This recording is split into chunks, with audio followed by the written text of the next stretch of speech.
Bismillahirrahmanirrahim. Assalamualaikum warahmatullahi wabarakatuh. Perkenalkan, nama saya Huriatul Hukama. Saya dari kelas C4.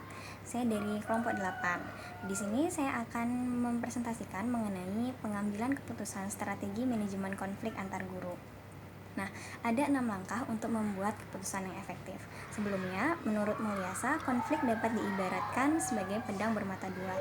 Di satu sisi dapat bermanfaat jika digunakan untuk melaksanakan suatu pekerjaan, di sisi lain dapat merugikan dan mendatangkan malapetaka jika digunakan untuk bertikai atau berkelahi.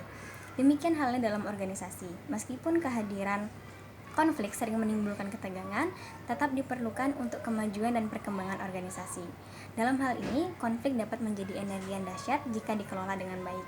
Bahkan dapat dijadikan sebagai alat untuk melakukan perubahan, tetapi dapat menurunkan kinerja jika tidak dapat dikendalikan. Dalam kondisi konflik yang sudah benar-benar meluas, sebaiknya penyelesaian masalah dilakukan dengan cara negosiasi melalui tatap muka dengan pihak yang bertentangan. Negosiasi merupakan cara paling efektif untuk mengatasi dan menyelesaikan konflik, dan biasanya terjadi ketika pihak lain memiliki dan menguasai sesuatu yang kita inginkan, sehingga harus melakukan negosiasi untuk mendapatkan apa yang diinginkan dan memberikan sebagian hak milik kita.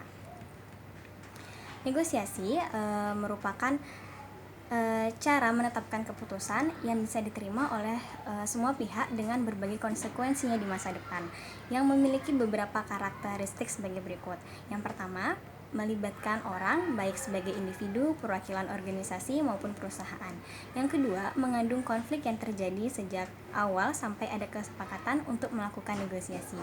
Yang ketiga, menggunakan pertukaran atau barter melalui tawar-menawar atau bargaining dan kesepakatan bersama.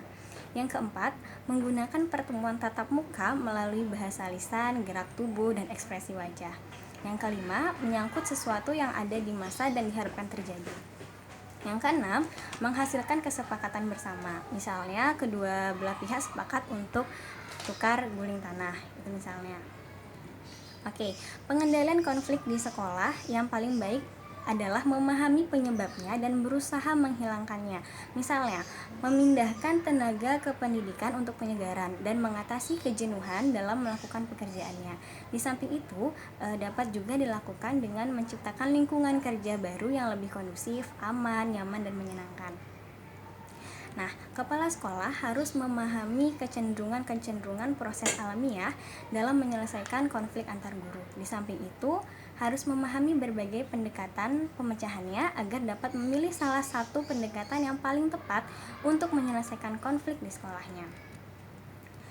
Jadi, dapat disimpulkan, terdapat dua hal penting yang perlu diperhatikan kepala sekolah dalam pengambilan keputusan manajemen konflik antar guru. Pertama, jika kepala sekolah yakin bahwa konflik yang terjadi belum mencapai titik kritis, maka sebaiknya dilakukan pencegahan untuk menghindari dampak negatif. Yang kedua, jika kepala sekolah belum yakin dengan konflik antar guru yang terjadi dan memerlukan pengalaman untuk memastikannya, maka sebaiknya kepala sekolah ini berkonsultasi dengan ahli. Baik, sekian yang bisa saya sampaikan. Terima kasih. Wassalamualaikum warahmatullahi wabarakatuh.